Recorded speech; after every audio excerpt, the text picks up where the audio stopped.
SDPI ഫെബ്രുവരി മാസം 1-ാം തീയതി മുതൽ 17-ാം തീയതി വരെ മലപ്പുറം ജില്ലയിലെ 16 നിയോജക മണ്ഡലങ്ങളിലും നടത്തുന്ന ഡിമാൻഡ് മാർച്ചിന്റെ പ്രചരണാർത്ഥം കോട്ടകൽ മണ്ഡലം കമ്മിറ്റി ഫെബ്രുവരി 13-ന് വളാഞ്ചേരിയിൽ വെച്ച് നടത്തുന്ന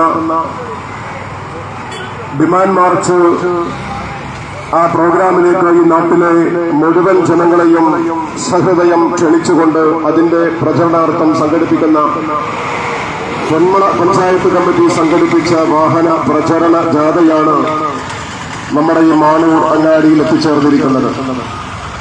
നിങ്ങൾക്കറിയാം, മലപ്പുറം ജില്ല വിഭജിച്ച് തിരൂർ ആസ്ഥാനമായി ഒരു പുതിയ ജില്ല വേണമെന്ന് social democratic party of India കഴിഞ്ഞ 2010 മുതൽ 1.5 പതിറ്റാണ്ടായി ഈ കേരളക്കരയിൽ ആവശ്യപ്പെട്ടുകൊണ്ടിരിക്കുകയാണ്.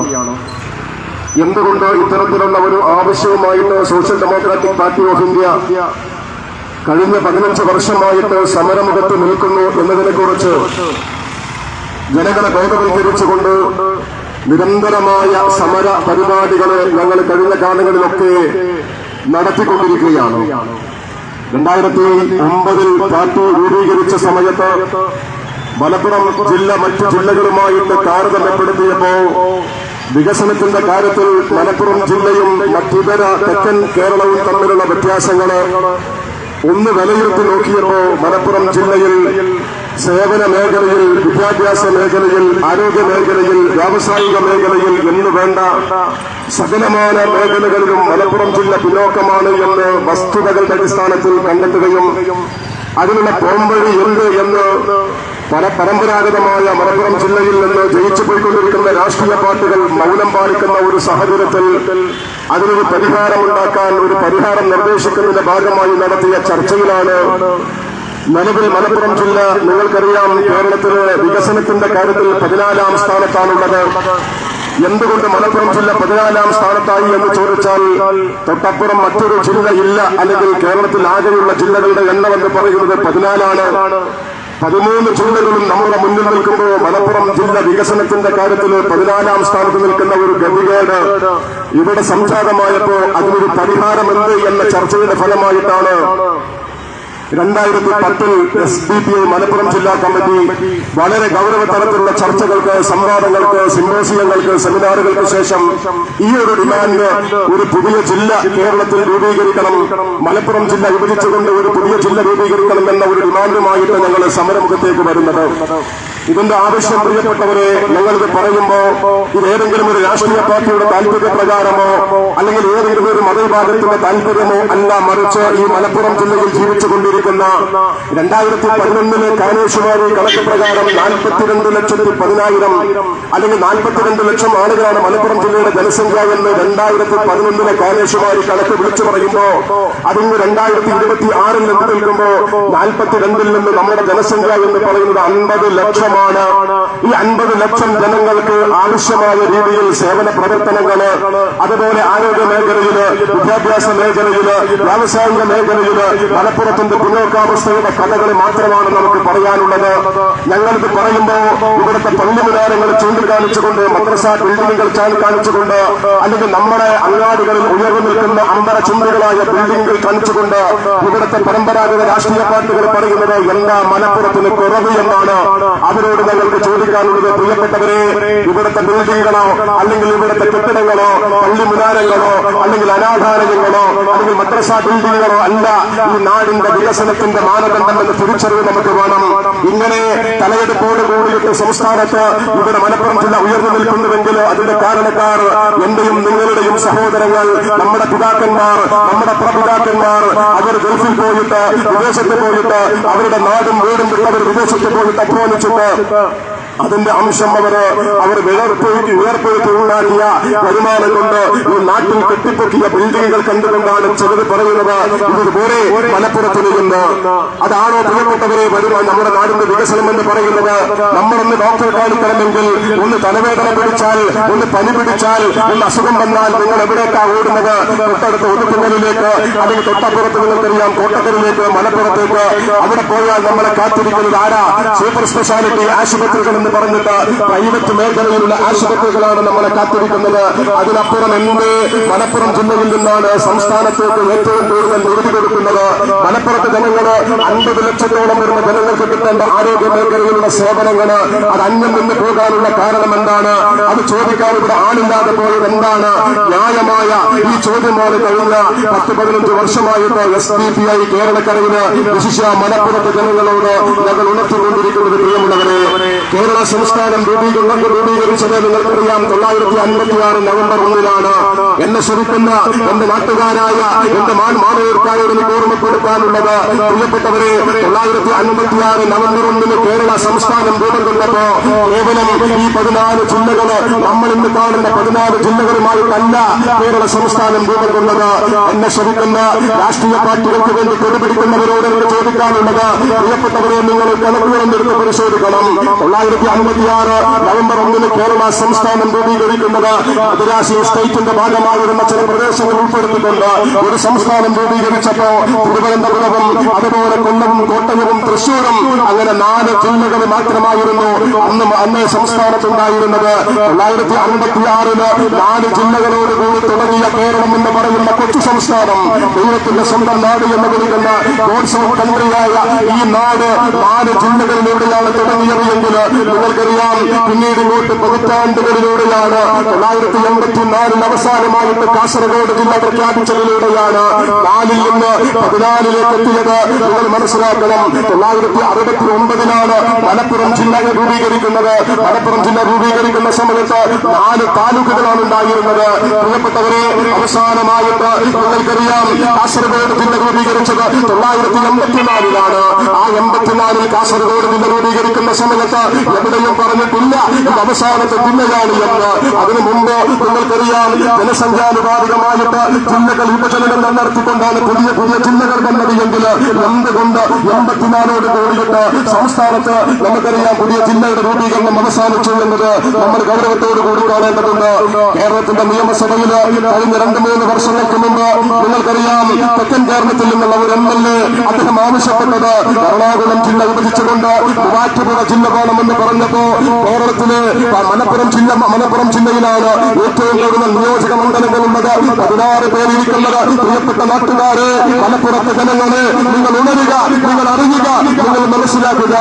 സംസ്ഥാനത്ത് 140 നിയോജക മണ്ഡലങ്ങളിൽ 16 പേര് മലപ്പുറത്ത് നിന്ന് നിലവില് കേരളത്തിന്റെ അസംബ്ലിയിൽ ഇരിക്കുന്നുണ്ട്. പക്ഷെ ഒരാൾ പോലും കേരളത്തിൽ നിന്നിട്ട് പറഞ്ഞിട്ടില്ല, അന്ന് പറഞ്ഞിട്ടില്ല കേരളത്തിന് ഒരു ജില്ലയിൽ വരികയാണ് എങ്കിൽ അത് മലപ്പുറം ജില്ല വിഭജിച്ചുകൊണ്ട് ഒരു പുതിയ ജില്ല വേണമെന്ന് പറഞ്ഞിട്ടില്ല. കഴിഞ്ഞ 15 വർഷമായിട്ട് നിരന്തരമായ സമരമുഖത്ത് നിങ്ങൾ ഉണ്ടായിട്ടുണ്ട്. ഞങ്ങൾ ഇതിന്റെ കാരണങ്ങൾ പറഞ്ഞത് മലപ്പുറത്ത് നിങ്ങൾക്കറിയാം മലയോര മേഖലകൾ നിലമ്പൂർ ഉൾപ്പെടുന്ന പ്രദേശങ്ങളാണ് മലയോര മേഖലകൾ. അങ്ങ് പൊന്നാനി മുതൽ നിങ്ങൾക്കറിയാം താനൂർ, പരപ്പനങ്ങാടി, വള്ളിക്കുന്ന് ഉൾപ്പെടുന്ന പ്രദേശങ്ങളാണ് തീരപ്രദേശങ്ങൾ. ഇങ്ങനെ തീരപ്രദേശങ്ങളും മലയോര മേഖലയും ഉൾപ്പെടുന്ന പ്രദേശങ്ങൾ ഒരു നിലക്കും ഒരു ജില്ലാ കലക്ടറെ കൊണ്ട് വികസനപരമായിട്ട് സേവനപരമായിട്ട് മറ്റിതര മേഖലകളിൽ ഇടപെട്ടുകൊണ്ട് മുന്നോട്ട് പോകാൻ സാധ്യമല്ല എന്ന് കണക്കുകൾക്ക് സഹിതമാണ് ഞങ്ങൾ വിളിച്ചു പറഞ്ഞത്. അന്ന് ഞങ്ങൾ തുടങ്ങി വെച്ച സമരങ്ങൾ, നിരന്തരമായ പോരാട്ടങ്ങൾ ഞങ്ങൾ നടത്തിയിട്ടുണ്ട്. പഞ്ചായത്ത് ഓഫീസ് മാർച്ചുകൾ ഞങ്ങൾ നടത്തിയിട്ടുണ്ട്, വില്ലേജ് ഓഫീസ് മാർച്ചുകൾ ഞങ്ങൾ നടത്തിയിട്ടുണ്ട്, താലൂക്ക് ഓഫീസ് മാർച്ചുകൾ ഞങ്ങൾ നടത്തിയിട്ടുണ്ട്. അതുപോലെ തന്നെയാണ് നിങ്ങൾക്കറിയാം സർക്കാർ സേവനങ്ങളുടെ അപര്യാപ്തതകളെ കുറിച്ച് കൃത്യമായിട്ട് ഞങ്ങൾ ചൂണ്ടിക്കാണിച്ചിട്ടുണ്ട്. മലപ്പുറം ജില്ലയിലെ 16 നിയോജക മണ്ഡലത്തിലെയും MLA-മാർക്ക് ഞങ്ങൾ നിവേദനം നൽകിയിട്ടുണ്ട്. അവരുടെ ഓഫീസുകളിലേക്ക് ഞങ്ങൾ മാർച്ച് നടത്തിയിട്ടുണ്ട്. അതുപോലെ ജനപ്രതിനിധികൾക്ക് മുഴുവൻ, ഞങ്ങൾ മലപ്പുറത്തെ ജനങ്ങൾക്ക് മുഴുവൻ ഈ ഡിമാൻഡ് ഉയർത്തിപ്പിടിച്ചുകൊണ്ട് ഞങ്ങൾ നിവേദനം കൊടുത്തിട്ടുണ്ട്. മലപ്പുറം ജില്ലയിലെ പഞ്ചായത്ത് പ്രസിഡന്റുമാർക്ക് ഈ ആവശ്യം ഉന്നയിച്ചുകൊണ്ട് പഞ്ചായത്തിൽ പ്രമേയം പാസാക്കണമെന്ന് നിങ്ങൾ ആവശ്യപ്പെട്ടിട്ടുണ്ട്. പ്രിയപ്പെട്ടവരെ, എന്നെ ശ്രമിക്കുന്ന നല്ലവരായ നാട്ടുകാര് നിങ്ങൾ മനസ്സിലാക്കണം, എന്താ മലപ്പുറത്തിന്റെ കുറവ് എന്ന് ആരെങ്കിലും നമ്മളോട് ചോദിക്കുന്നുണ്ടെങ്കിൽ നിങ്ങൾ പറഞ്ഞു കൊടുക്കണം, നിങ്ങൾ വിശദീകരിച്ചു കൊടുക്കണം. ഞാൻ പറഞ്ഞല്ലോ, ഒരു ജനസംഖ്യയുടെ കാര്യമെടുത്ത് പരിശോധിച്ചാൽ സംസ്ഥാനത്ത് 50 ലക്ഷം ജനസംഖ്യ എന്ന് പറയുന്നത് കേരളത്തിന്റെ 3.5 കോടിയിൽ 50 ലക്ഷം എന്ന് പറയുന്നത് 7-1. 7 കേരളീയരായ 7 പേരെടുത്താൽ അതിലൊരാൾ മലപ്പുറത്തുകാരാണ്. നിങ്ങൾ മനസ്സിലാക്കണം, ഓരോ ഘട്ടങ്ങളിലും സംസ്ഥാനത്ത് ബജറ്റ് അവതരിപ്പിച്ചുകൊണ്ടിരിക്കുമ്പോ ബജറ്റിൽ നിന്ന് ഫണ്ട് അനുവദിക്കുന്നത് ജില്ലകൾക്കാണ് പലപ്പോഴും കിട്ടിക്കൊണ്ടിരിക്കുന്നത്. കേന്ദ്ര ഫണ്ട് അനുവദിക്കുന്ന സമയത്ത് നിങ്ങൾക്കറിയാം, മലപ്പുറം ജില്ലക്ക് അല്ലെങ്കിൽ മറ്റിതര ജില്ലകൾക്ക്, ഓരോ ജില്ലകൾക്ക് ഫണ്ട് കിട്ടിക്കൊണ്ടിരിക്കുമ്പോ 50 ലക്ഷമുള്ള മലപ്പുറത്തിന് കിട്ടിക്കൊണ്ടിരിക്കുന്നതും 10 ലക്ഷം ജനസംഖ്യയുള്ള വയനാടിന് കിട്ടിക്കൊണ്ടിരിക്കുന്നതും അതുപോലെ സമാനമായിട്ട് നമ്മുടെ നാടിലെന്ന് അല്ലെങ്കിൽ പകുതിയിൽ താഴെ ജനസംഖ്യയുള്ള ജില്ലകൾക്ക് കിട്ടിക്കൊണ്ടിരിക്കുന്നതും തുല്യമാണ് എന്നിരിക്കെ പ്രിയപ്പെട്ടവരെ, ഈ ആനുപാതികമായ വ്യത്യാസങ്ങൾ നിങ്ങൾക്കറിയാം. ഉടമകൾ നൽകുന്നതിന് ആളുകൾക്കനുസരിച്ച് കിട്ടാതെ പോകുന്ന സാഹചര്യങ്ങൾ നിലനിൽക്കുന്നു എന്നൊരു വസ്തുതയാണ്. കാസർഗോഡും വയനാടും പത്തനംതിട്ടയും അതുപോലെ ഇടുക്കിയും ഉൾപ്പെടുന്ന 4 ജില്ലയില് ജനസംഖ്യ എന്ന് പറയുന്നത് 40 ലക്ഷത്തിൽ താഴെയാണ്. മലപ്പുറത്തെ ജനങ്ങള് 50 ലക്ഷമാണ്. അവിടെ 4 കളക്ടറേറ്റുകളിലായിട്ട് നിങ്ങളൊന്ന് പോയി നോക്കണം. മലപ്പുറത്ത് രാവിലെ 10 മണിക്ക് നിങ്ങൾ മലപ്പുറം കളക്ടറേറ്റിന്റെ മുന്നിലേക്ക് പോയാൽ പ്രിയപ്പെട്ടവരെ, ഞങ്ങൾ പറയുന്നത് നിങ്ങൾ രാഷ്ട്രീയപരമായ വെറുപ്പ് കൊണ്ട് കാണരുത്. നിങ്ങൾ മനസ്സിലാക്കണം, 100 കണക്കിന് ഉദ്യോഗസ്ഥന്മാര് ഈ മലപ്പുറം കളക്ടറേറ്റിൽ സേവനം ചെയ്യുന്നതെങ്കിൽ ആ സേവനം ചെയ്തുകൊണ്ടിരിക്കുന്ന ആളുകള് മലപ്പുറത്ത് 50 ലക്ഷം പേർക്കാണ് ജോലി ചെയ്യുന്നത്. സമാനമായിട്ട് കേരളത്തില് മറ്റിതര ജില്ലകളില് 4 ജില്ലകളില് 4 കളക്ടർമാർ 4 കളക്ടറേറ്റുകളിലായിട്ട് ഇതുപോലെ 4 കേന്ദ്രങ്ങളിലായിട്ട് അവർ സേവനം ചെയ്തുകൊണ്ടിരിക്കുന്നത് ഈ പറയുന്ന 40 ലക്ഷത്തിൽ താഴെ വരുന്ന ആളുകൾക്ക് വേണ്ടിയിട്ടാണ്. ഗൗരവത്തോടു കൂടി നിങ്ങൾ കാണണം, നിങ്ങൾ മനസ്സിലാക്കണം. പ്രിയപ്പെട്ടവരെ, വിദ്യാഭ്യാസ മേഖലയിലേക്ക് വന്നാല് എന്നെ ശ്രമിക്കുന്ന നാട്ടുകാരെ നിങ്ങൾക്കറിയാം, ഞാനും നിങ്ങളും നമ്മുടെ മക്കൾ പഠിച്ചുകൊണ്ടിരിക്കുന്നത് SSLC പരീക്ഷ പഠിക്കുന്ന മക്കളുണ്ടാകും നമുക്ക്. ഇന്ന് ഫെബ്രുവരി മാസം 7-ാം തീയതിയാണ്. ഫെബ്രുവരി കഴിഞ്ഞ് ഒരു മാസം കഴിഞ്ഞാൽ മാർച്ച് മാസം നിങ്ങൾക്കറിയാം 5-ാം തീയതി മുതൽ SSLC പരീക്ഷ ആരംഭിക്കുകയാണ്. എന്റെയും നിങ്ങളുടെയും നമ്മുടെ അയൽവാസികൾ, നമ്മുടെ നാട്ടിലെ മക്കള് അവര് മലപ്പുറത്ത് ജനിച്ചുപോയി എന്ന കാരണം കൊണ്ട് അവര് പഠിച്ചവർ ഉന്നതമായ മാർക്ക് വാങ്ങിയാൽ പോലും അവർക്ക് സീറ്റില്ലാതെ അവർ നഗരത്തിലുള്ള നട്ടം തിരിയേണ്ട ഗതികേട് ഇന്ന് നിലനിൽക്കുന്ന ഒരു ജില്ലയുണ്ടെങ്കിൽ ആ ജില്ലയുടെ പേരാണ് മലപ്പുറം എന്ന് നിങ്ങൾ മനസ്സിലാക്കണം. ഇവിടെ മലപ്പുറത്തുള്ള സീറ്റുകളുടെ എണ്ണം എന്ന് പറയുന്നത് 5 കുട്ടികൾ SSLC പരീക്ഷ എഴുതുമ്പോ അവർക്കുള്ള സീറ്റുകളുടെ എണ്ണം എന്ന് പറയുന്നത് 4ആണ്. എന്നെ ശ്രമിക്കുന്ന മുസ്ലിം ലീഗുകാരാ, എന്നെ ശ്രമിക്കുന്ന കോൺഗ്രസുകാരാ, എന്നെ ശ്രമിക്കുന്ന കമ്മ്യൂണിസ്റ്റുകാരാ, നിങ്ങളോട് ഞങ്ങൾക്ക് ചോദിക്കാനുള്ളത്, ഈ പറയുന്ന മലപ്പുറം ജില്ലയില് 5 കുട്ടികൾ പഠിക്കുമ്പോ 4 സീറ്റ് മാത്രമാണുള്ളത്. അന്ന് തെക്കൻ ജില്ലയില് ഇടുക്കിയിൽ പോയിട്ട്, പത്തനംതിട്ട ജില്ലയിൽ പോയിട്ട്, കൊല്ലത്ത് പോയിട്ട്, കോട്ടയത്ത് പോയിട്ട് നിങ്ങൾ പരിശോധിച്ചാൽ അവിടെ 5 കുട്ടികൾക്ക് 7 സീറ്റ് എന്ന് പറഞ്ഞാൽ എന്താ അർത്ഥം? നിങ്ങൾ മനസ്സിലാക്കണം. 10,000 കുട്ടികൾ മലപ്പുറം ജില്ലയിൽ പരീക്ഷ എഴുതുമ്പോ 8,000 കുട്ടികൾക്ക് മാത്രമാണ് സീറ്റുള്ളത്. ബാക്കി വരുന്ന 2,000 മക്കൾ പുറത്തിരിക്കേണ്ട ഗതികേട് നിലനിൽക്കുന്നു. അവര് നെടുവീർപ്പിട്ടുകൊണ്ട് സ്വന്തം മാതാപിതാക്കളുടെ പോക്കിന്റെ കണത്തിനനുസരിച്ച് തുടർ പഠനത്തിന് അവസരം നോക്കുന്ന സാഹചര്യം ഇന്ന് നിലനിൽക്കുന്ന ഒരു ജില്ലയുണ്ടെങ്കിൽ ആ ജില്ലയുടെ പേരാണ് മലപ്പുറം എന്ന് പറയുന്നത്. പ്രിയപ്പെട്ടവരെ, നിങ്ങൾക്കറിയാം, മാർച്ച് മാസത്തിൽ SSLC പരീക്ഷ കഴിഞ്ഞിട്ട് ഏപ്രിൽ മാസത്തിൽ റിസൾട്ട് വരും. ഏപ്രിൽ അവസാനത്തോടുകൂടി റിസൾട്ട് വന്നു കഴിഞ്ഞാൽ മലപ്പുറത്തെ രക്ഷിതാക്കളുടെ മനസ്സിൽ തീ കോരിയുള്ള സാഹചര്യമാണ് നിലനിൽക്കുന്നത്.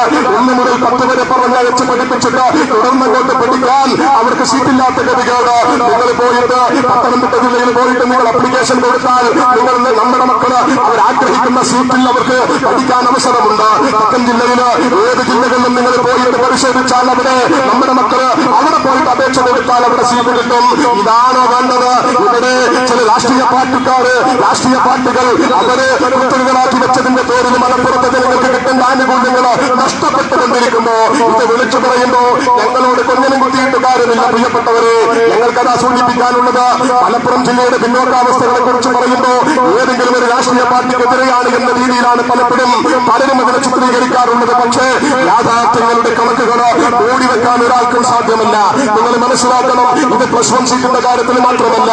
നാളെ റിസൾട്ട് വരുമ്പോ MSF-കാർ ഇറക്കിവിട്ടുകൊണ്ട് യൂത്ത് മുസ്ലിം ലീഗുകാർ ഈ തെരുവോരങ്ങളിലേക്ക് സമരരംഗത്തേക്ക് ഇറക്കിവിടും. എന്താ പറയുന്നത്? സീറ്റ് വേണം സംസ്ഥാന സർക്കാരിനോട് ആവശ്യപ്പെടും.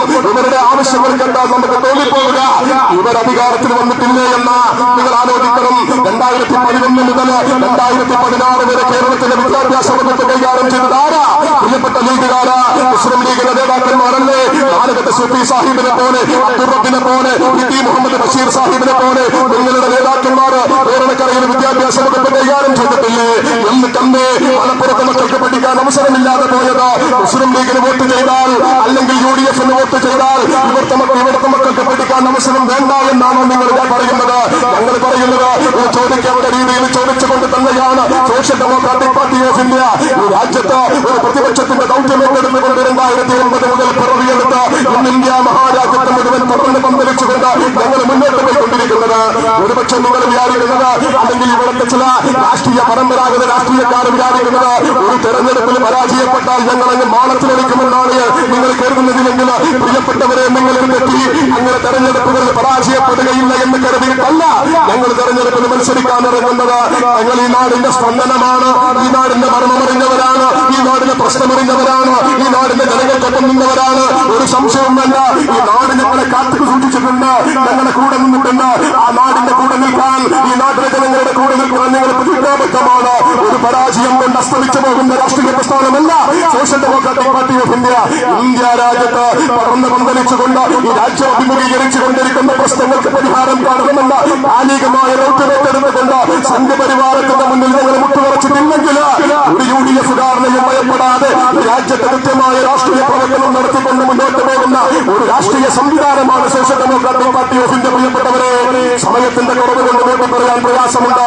ഞാൻ സൂചിപ്പിച്ചു വരുന്നത്, പ്രിയപ്പെട്ടവരെ, ഇടതുപക്ഷം ഭരിച്ചാലും വലതുപക്ഷം ഭരിച്ചാലും കേരളത്തില് സീറ്റില്ലാതെ പ്രശ്നത്തിന് സീറ്റില്ലാതെ പ്രയാസപ്പെടുന്ന സാഹചര്യങ്ങൾ ഇന്നും നിലനിൽക്കുന്നുവെങ്കിൽ പ്രിയപ്പെട്ടവരെ നിങ്ങൾ മനസ്സിലാക്കണം, ഇവിടുത്തെ അവസ്ഥ എന്താ? റിസൾട്ട് വന്നതിന് ശേഷം ആകെ പ്രശ്നങ്ങൾ വരും, അല്ലെങ്കിൽ നാട്ടിൽ മുഴുവൻ ചർച്ചകൾ വരും. അപ്പൊ എന്താ ചെയ്യാ? നമുക്കറിയാം, നമ്മുടെ സ്കൂളുകളില്, സർക്കാർ സ്കൂളുകളില് ഒരുപക്ഷെ ഒരു അല്പം ഒരു 20 അല്ലെങ്കിൽ 30% സീറ്റ് വർദ്ധിപ്പിക്കും. അതല്ലേ ചെയ്യുന്നത്? എന്താ സംഭവിക്കുന്നത് ഫലത്തില്? മനസ്സിലാക്കണം, ഒരു ബാച്ചിലുള്ള കുട്ടികളുടെ എണ്ണം എന്ന് പറയുന്നത് 50 പേര്. എന്റെ പ്രിയപ്പെട്ട നാട്ടുകാർ മനസ്സിലാക്കണം, 50 കുട്ടികളാണ് ഒരു +1 ബാച്ചിലുള്ളത് എന്ന് പറയുന്നത്. 50 കുട്ടികളെ നേടാൻ തന്നെ ഒരു അധ്യാപകൻ പെടാപ്പാടുപെടുമെന്ന കാര്യത്തിൽ സംശയമില്ല. നമ്മുടെ വീടുകളില് 2 3 ഒരുപക്ഷെ 4 5 മക്കളുണ്ടെങ്കിൽ ആ മക്കളെ തന്നെ നമ്മൾ തോൽക്കാൻ വേണ്ടി പ്രയാസപ്പെട്ടുകൊണ്ടിരിക്കുന്നത് ഞാനും നിങ്ങളും അനുഭവിച്ചുകൊണ്ടിരിക്കുന്നുണ്ടല്ലോ, അല്ലേ? അങ്ങനത്തെ സാഹചര്യത്തിന് ഒരു അധ്യാപകരെ സംബന്ധിച്ചിടത്തോളം 50 കുട്ടികളെ തന്നെ നോക്കുക എന്ന് പറയുന്ന പ്രയാസകരമാണ്. കാരണം ഇന്നത്തെ മക്കളെ സംബന്ധിച്ചിടത്തോളം അവരുടെ അത്തരത്തിലുള്ള പ്രവർത്തനങ്ങൾ അല്ലെങ്കിൽ ആ രീതിയിലുള്ള പെരുമാറ്റങ്ങൾ കാരണം പ്രയാസപ്പെട്ടുകൊണ്ടിരിക്കുമ്പോ ഈ പ്രശ്നത്തിന് പരിഹാരമായിട്ട് കാലാകാലങ്ങളിൽ കേരളക്കരയില് എന്താ ചെയ്യാറുള്ളത്? 20% സീറ്റ് വർദ്ധിപ്പിക്കുമെന്ന് പറഞ്ഞാൽ 50 മക്കളെ പഠിക്കേണ്ടടുത്ത് അത് 60 ആക്കിയിട്ട് മാറ്റും. ഞാനും നിങ്ങളും അതിന് താൽക്കാലികമായിട്ട് സായുജ്യമടയും. 50 ഉള്ളത് 60 ആക്കിയല്ലോ എന്ന് പറഞ്ഞിട്ട് സമാധാനപ്പെടും.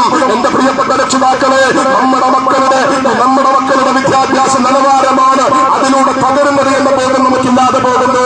നമുക്കറിയാം, ഒരു 500 ബാച്ചുകളെങ്കിലും എന്റെ നാട്ടുകാർ നിങ്ങൾ ആലോചിക്കണം, ഒരു 500 ബാച്ചുകളെങ്കിലും അഡീഷണലായിട്ട് മലപ്പുറം ജില്ലക്ക് അനുവദിച്ചാൽ പോലും പ്രശ്നത്തിന് പരിഹാരമുണ്ടാക്കാൻ പ്രയാസമാണ് എന്നിരിക്കെ മലപ്പുറത്ത് തോരന് കഞ്ഞി കുമ്പിളിൽ തന്നെ എന്ന് പറഞ്ഞതുപോലെ ഇവിടുത്തെ മക്കൾക്ക് പഠിക്കാൻ അവസരമില്ലാതെ മുന്നോട്ട് പോകുന്ന ഒരു സാഹചര്യമാണ് നിലനിൽക്കുന്നത്. ഇത് കേവലം വിദ്യാഭ്യാസ മേഖലയിൽ മാത്രമല്ല, ആരോഗ്യമേഖലയിലേക്ക് വന്നാൽ ഞാൻ പറഞ്ഞല്ലോ, +2 കഴിഞ്ഞിട്ട് ഡിഗ്രി തലത്തിലേക്ക് പോയാൽ അതിനേക്കാളേറെ കഷ്ടപ്പാടാണ്. പ്രൊഫഷണൽ കോളേജുകൾ അതുപോലെ മറ്റിതര കോളേജുകളൊക്കെ എടുത്ത് പരിശോധിക്കുകയാണെങ്കിൽ മുഴുവൻ അവതാളത്തിലാണ്. ഉണ്ടെന്ന് പറയാൻ, ഇതിന് മറുപടി പറയാൻ ഇവിടുത്തെ രാഷ്ട്രീയ തമ്പുരാക്കന്മാർക്ക് സാധിക്കുമോ? ഇല്ല.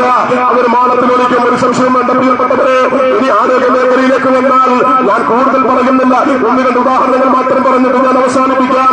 നിങ്ങൾ പോയിട്ട് പരിശോധിക്കണം, സംസ്ഥാനത്ത് 14 ജില്ലകളിലും ഒരു മെഡിക്കൽ കോളേജ് ഉണ്ട്. എന്നെ ശ്രമിക്കുന്ന ഈ മാനൂരുകാർ നിങ്ങൾ മനസ്സിലാക്കണം, സംസ്ഥാനത്തെ 14 ജില്ലകളിലും ഒരു മെഡിക്കൽ കോളേജ് ഉണ്ട്. നമുക്ക് സുപരിചിതമായ മെഡിക്കൽ കോളേജ് അന്ന് കോഴിക്കോട് മെഡിക്കൽ കോളേജ്. അത് കഴിഞ്ഞിട്ട് ഈ 14 ജില്ലകളിലും അല്ലെങ്കിൽ മെഡിക്കൽ കോളേജ് ഇല്ലാത്ത ജില്ലകളിൽ മുഴുവൻ മെഡിക്കൽ കോളേജ് അനുവദിച്ചത് UDF സർക്കാരാണ്. ഞങ്ങൾ അംഗീകരിക്കുന്നു. പ്രിയപ്പെട്ടവരെ, ഞങ്ങൾ അംഗീകരിക്കുന്നു. ഒരു സംശയം വേണ്ട. പക്ഷേ 2011 UDF സർക്കാർ അനുവദിച്ച ഒരു മെഡിക്കൽ കോളേജാണ് മഞ്ചേരി മെഡിക്കൽ കോളേജ്. എന്താണ് അതിന്റെ അവസ്ഥയെന്ന് നിങ്ങളൊന്ന് പോയിട്ട് പരിശോധിക്കണം. നമ്മൾ ആലോചിക്കണം, എവിടെയാ മെഡിക്കൽ കോളേജ് പ്രഖ്യാപിച്ചത് എന്ന്. ഉമ്മർ MLA-യുടെ ഗതികെട്ട നിലപാടിലൂടെ, അല്ലെങ്കിൽ അദ്ദേഹത്തിന്റെ വിവരം കെട്ട നിലപാടിലൂടെ സംഭവിച്ച ഒരു സംഗതികള് ജനറൽ ആശുപത്രിയുടെ ബോർഡ് മാറ്റിയിട്ട് അദ്ദേഹം മെഡിക്കൽ കോളേജായിട്ട് പ്രഖ്യാപിച്ചു. അത് മതി മലപ്പുറത്തുകാർക്ക് എന്ന് പറഞ്ഞു. എന്നിട്ട് എന്തെങ്കിലും ഒരു സൗകര്യം കിട്ടിയോ? ഇല്ല. നമ്മുടെ മക്കൾ പഠിക്കുന്ന വിദ്യാലയങ്ങളിൽ നിന്ന് 1 മുതൽ +2 വരെ പഠിച്ചുകൊണ്ടിരിക്കുന്ന ക്യാമ്പസുകളിൽ കലാലയങ്ങൾ പഠിക്കുന്ന 7.5 ലക്ഷത്തോളം വരുന്ന മക്കളിൽ നിന്ന് പിരിവെടുത്തിട്ട് ഒരു ബിൽഡിംഗ് അന്ന് മെഡിക്കൽ കോളേജിൽ ഉണ്ടാക്കിയിട്ടുണ്ട്. നിങ്ങൾ പോയി പരിശോധിക്കണം. ആ മെഡിക്കൽ കോളേജിൽ ഉണ്ടാക്കിയ ബിൽഡിംഗ് നമ്മുടെ നാട്ടുകാർ, നമ്മുടെ രക്ഷിതാക്കള് അവരുടെ പോക്കറ്റിൽ നിന്ന് മക്കളിലൂടെ പണം കൊടുത്തിട്ട് പിരിവെടുത്തിട്ടുണ്ടാക്കിയ മെഡിക്കൽ കോളേജ്. ആ മെഡിക്കൽ കോളേജിൽ അപ്പുറത്തേക്ക് എന്തെങ്കിലും ഒരു സൗകര്യങ്ങള് മഞ്ചേരി മെഡിക്കൽ കോളേജിൽ ഉണ്ടാക്കാൻ സാധിച്ചിട്ടുണ്ടോ? ഇല്ല. ഇന്ന് നമുക്ക് ജനറൽ ആശുപത്രി ഉണ്ടോ? ഇല്ല. നമുക്ക് മെഡിക്കൽ കോളേജ് ഉണ്ടോ? ഉണ്ട്. പേരിന് മാത്രം, ബോർഡിന് മാത്രമായിട്ട്. ആരാ ഇതിനൊക്കെ കാരണക്കാർ? ഇവിടെ ഭരിച്ചുകൊണ്ടിരിക്കുന്ന ജനപ്രതിനിധികള്. ഞാൻ നീട്ടിക്കൊണ്ടുപോകുകയുള്ള പ്രിയപ്പെട്ടവരെ, നിങ്ങൾ ആലോചിക്കണം. ഇതിന്റെ ഗതികേടുകള് നിങ്ങൾ മനസ്സിലാക്കണം. ആകെ മലപ്പുറത്തെ ജനങ്ങൾ 50 ലക്ഷം വരുന്ന ജനങ്ങൾക്കുള്ള ഒരു ജനറൽ ആശുപത്രി അങ്ങ് കോട്ടയം ജില്ലയില് നിങ്ങൾ പോയാൽ, പ്രിയപ്പെട്ടവരെ, മാണിയുടെ കോട്ടയമുണ്ടല്ലോ, മാണിയുടെ കോട്ടയം, കേരള കോൺഗ്രസിന്റെ കോട്ടയം ജില്ല, 4 ജനറൽ ആശുപത്രിയാണ് അവിടെയുള്ളത്. അതിന് പുറമെയാണ് മെഡിക്കൽ കോളേജ്. ഇവിടെ മെഡിക്കൽ കോളേജ് വന്നത് ജനറൽ ആശുപത്രിയുടെ ബോർഡ് മാറ്റിയിട്ട്. എന്നിട്ട് മെഡിക്കൽ കോളേജ് ഉണ്ടോ? അതില്ല. ജനറൽ ആശുപത്രി ഉണ്ടോ? അതില്ല. നമ്മൾ എന്തെങ്കിലും ഗൗരവത്തിലോ അല്ലെങ്കിൽ എന്തെങ്കിലും നിങ്ങൾക്കറിയാം, പ്രത്യേകമായിട്ട് ചികിത്സ ആവശ്യമുണ്ടെങ്കിലും കോഴിക്കോട് മെഡിക്കൽ കോളേജിൽ ആശ്രയിക്കേണ്ട ഗതികേട്. ഏറ്റവും അവസാനമായിട്ട് ഇതുവരെയുള്ള കണക്കെടുത്ത് പരിശോധിച്ചാൽ ഒരു ജനറൽ ആശുപത്രിക്ക് വേണ്ടിയിട്ട് നമ്മൾ സ്ഥലം വാങ്ങാൻ വേണ്ടിയിട്ട് കഴിഞ്ഞ 10-15 വർഷമായിട്ട് ശ്രമിച്ചുകൊണ്ടിരിക്കുന്നു. നടക്കുന്നില്ല. മഞ്ചേരിക്കടുത്ത് വെട്ടേക്കോട് എന്ന് പറയുന്ന പ്രദേശത്ത് 50 ഏക്കർ ഭൂമി കണ്ടെത്തിയിട്ടുണ്ട്. മലപ്പുറത്തെ സുമനസ്സുകള് അങ്ങനെയാണല്ലോ. നമ്മളെന്തെങ്കിലും ഔദാര്യം ചെയ്യുന്ന കാര്യത്തിൽ നമ്മൾ മുൻപന്തിയിലാണ്. ഇവിടുത്തെ ഭരണകൂടത്തിൽ നമ്മൾ കാത്തിരിക്കാറില്ല. 50 ഏക്കർ സ്ഥലം കണ്ടെത്തിയിട്ട് 25 ഏക്കർ ഭൂമി അവിടുത്തെ നാട്ടുകാർ അവര് സൗജന്യമായിട്ട് വിട്ടുകൊടുക്കാമെന്ന് പറഞ്ഞിട്ട് ബാക്കി 25 ഏക്കർ ഭൂമി വാങ്ങാൻ വേണ്ടിയിട്ട് ഇതുവരെ ഒരു നടപടികൾ സ്വീകരിക്കാൻ ഇന്നത്തെ ഇവിടുത്തെ ഭരണകൂടത്തിന് സാധിച്ചിട്ടില്ല. ഇതേ സമയത്ത് എന്നെ ശ്രമിക്കുന്ന നാട്ടുകാർ മനസ്സിലാക്കണം, അന്ന് പത്തനംതിട്ട ജില്ലയിലെ ഒരു മെഡിക്കൽ കോളേജ് മഞ്ചേരി മെഡിക്കൽ കോളേജിന് സമാനമായിട്ട് അനുവദിച്ചു. ഏതാ പത്തനംതിട്ട ജില്ലയിലെ കോന്നി മെഡിക്കൽ കോളേജ്. ആ മെഡിക്കൽ കോളേജിന് വേണ്ടിയിട്ട് അവിടുത്തെ ജനപ്രതിനിധികൾ ചെയ്തത്, ആദ്യം അവർ 50 ഏക്കർ ഭൂമി സർക്കാരിന്റെ വിവിധ ഡിപ്പാർട്ട്മെന്റുകളുടെ കീഴിൽ നിന്ന്, റവന്യൂ ഡിപ്പാർട്ട്മെന്റിൽ നിന്ന് അവർ 50 ഏക്കർ ഭൂമി അക്വയർ ചെയ്തു. ആ 50 ഏക്കർ ഭൂമിയിലേക്ക് സർക്കാരിന്റെ ചെലവിൽ ഒരു നിങ്ങൾക്കറിയാം ഒരു 4 വരി പാത റോഡ് അത് സർക്കാരിന്റെ ചെലവിൽ നിർമ്മിച്ചു.